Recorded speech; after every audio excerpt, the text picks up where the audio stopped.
So my mother, first of all, did not discuss any of this. She told us she was from Connecticut, which was a state in the United States. You know, she had no accent really, and she spoke English. And when we said, "Where did you come from? Why are you speaking that other language with your relatives?" Because she answered in English, she said, "What other language?" Like she just was in denial for a long time. And then I think she might have told my brother first, but most of what I know is not from her. She told me nothing. And she died when she was 49 and I was 22. Wow. So she told us literally nothing. She was from Connecticut. I don't think she ever told me. She was from Poland. I don't know why. And I found out about it after she passed away from my father, who died 10 years ago, but he was also from Hungary, and he was in a concentration camp, but they met here. So he was more open with his story. But what I know about your grandparents and the whole story is from him and from Hannah, you know, and from my own research. So what I know is that she was born in Drohobych in 1935, that her parents got married a little bit late, that her mother was, you know, a real go-getter. Her mother ran like they had a factory of some sort. The father had a small store. And I looked him up. I found him in the Drohobych phone book from 1937 or something, in Polish, like they had his name. It said Isidor Herzig, right? The war came soon. They were in the ghetto, I believe. And what do I know? She had a diary that she wrote after the war, starting in Germany and continuing in Connecticut, like as if it were happening each day, but it was from the past.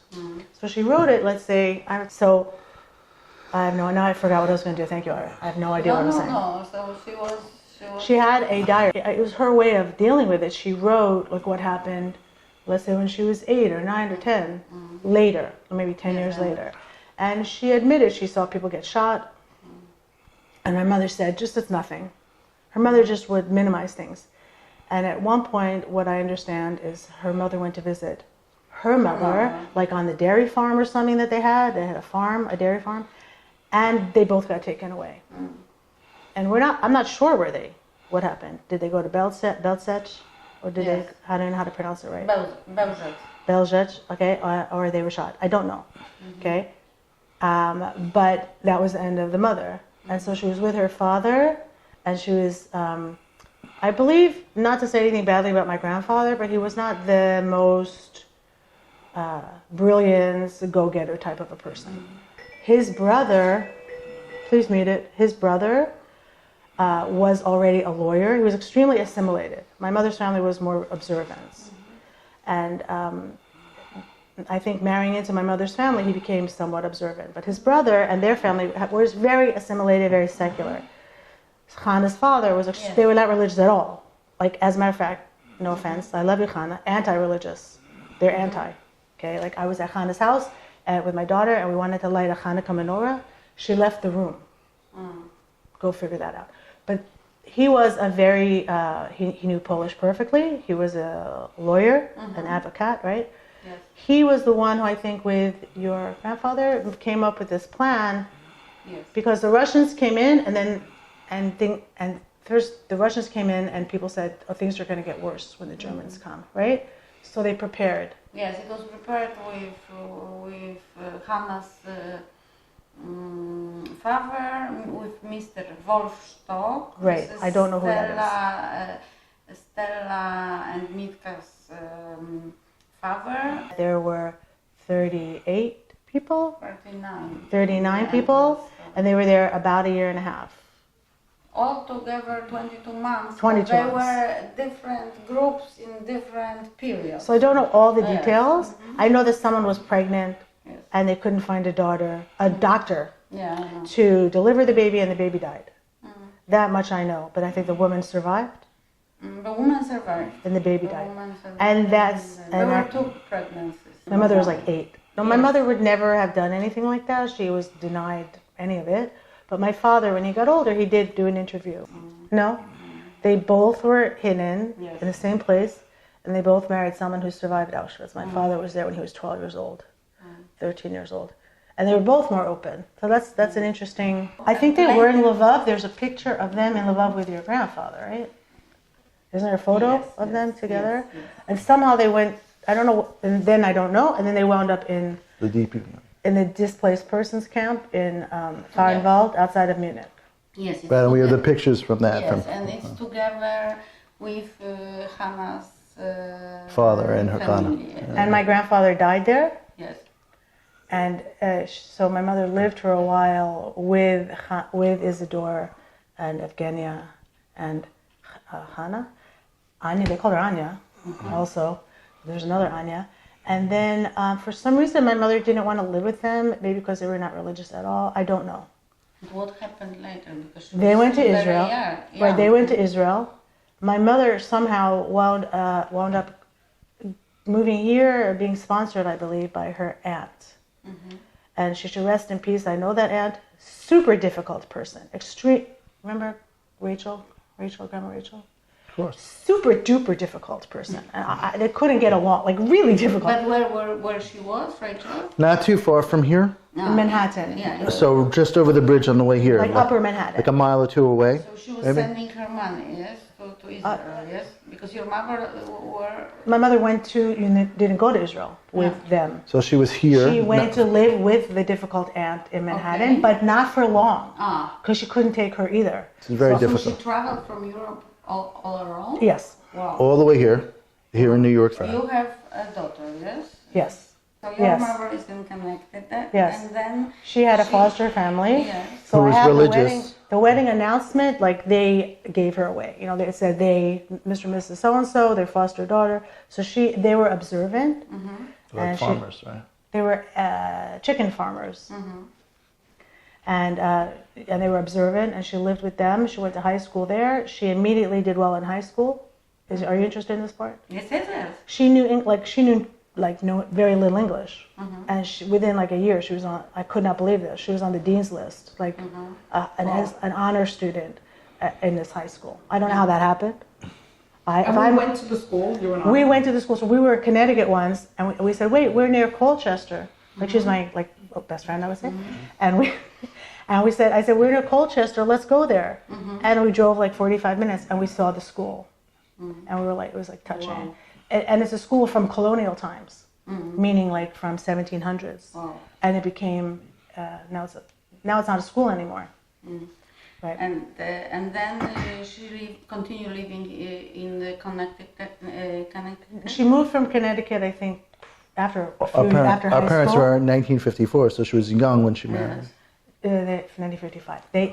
She left high school, finished high school. She came to New York, had a job, went to junior college.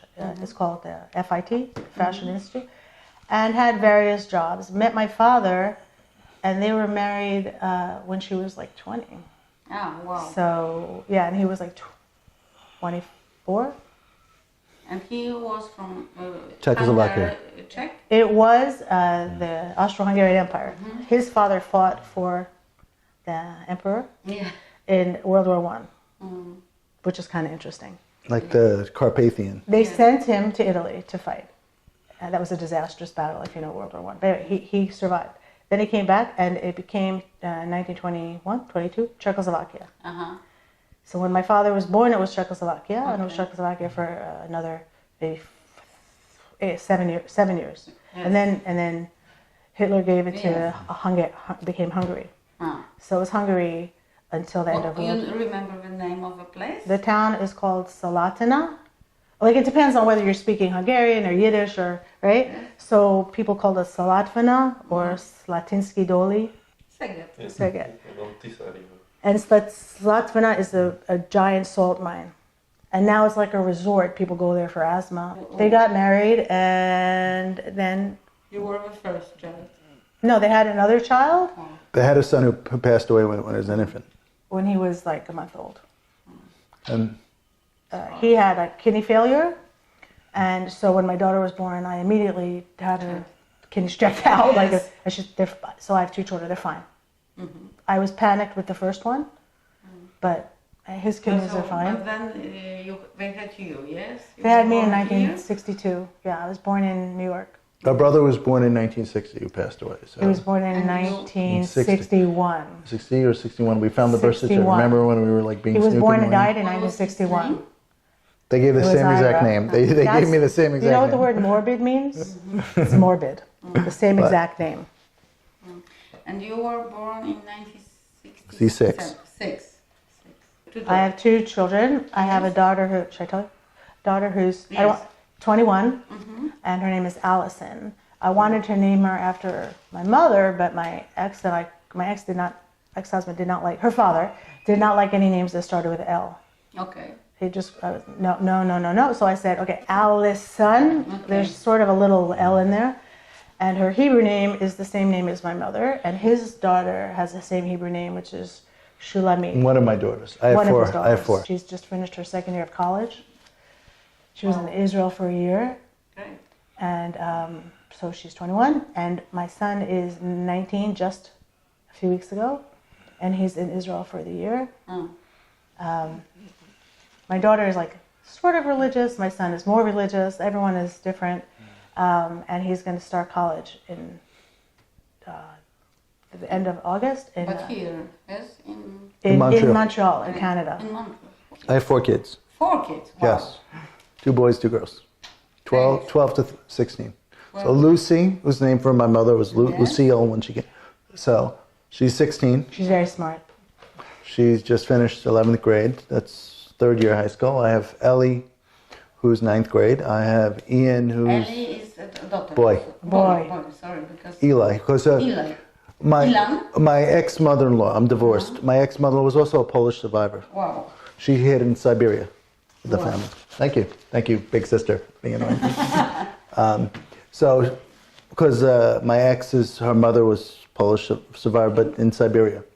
So she had a brother who was a survivor but didn't have kids, so we named him. Yeah. So we weren't going to give him a long Polish name, we just cut it down to Ellie. And everybody says, Eli, no, Ellie, because it was Elias, and then Ian, who's in 8th grade, and then Shiloh, which was sort of like Shlamit, Yes. Who's a 7th grader. She's a And what do you do? So, do you want to go first? You can go first since I was such a hog. You would feel better if you go first. Then you wouldn't interrupt as much. So Go ahead, go. No, go. I know you. Go. So, it's funny, right? Yes. It's only funny I now. wish I have a It's only problem. funny now because you're here. A lonely person. So I'm an occupational therapist. Do you know what that is? Like I work with children who have disabilities, issues. I work right now I work for the New York City school system. I work with some children who are, a lot of children are autistic. And I work with children who have what they call learning disabilities. It's very challenging, but I really enjoy it. I'm a lawyer for an insurance company. I've been doing this, a few months, it'll be 26 years. So I'm always picking He goes to juries. court. Great. And here in New York City, I mentioned I did a deposition this week in Polish. There's so many ethnicities. Yes. In New York City, they say there's one of the zip codes, the areas, has 140 nations. Wow. So we do so many different groups. And the boring part is a car accident. The interesting part is all these people that you interact with. Now, websites, Facebook, Instagram. So things change. The technology changes, and understanding and keeping abreast with it is what makes it interesting. It's like, what would you do if you had unlimited money? What would you do with your time? Like, what would you do? Some people say I'd like to lie on the beach and eat bonbons. Other people say I would travel. I'd travel. I would learn languages. I would get my doctorate in therapy, but I would. That's my favorite thing in the whole world. She's very, very Of well. course. Thank you. Of course, you speak Hebrew, obviously. Yes.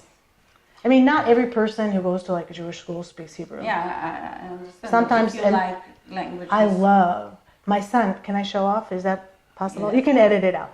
So my son my son chose to go. I think that sometimes talents are genetic. Like I did not walk around my house speaking multiple languages. My son loves languages also, and he chose to go to a school for Israelis. He's not in an American program. It's not English. It's 99.9% Hebrew. His Hebrew was okay when he started. Now it's so good that last week or 2 weeks ago, he bought Harry Potter. He bought the book in Hebrew.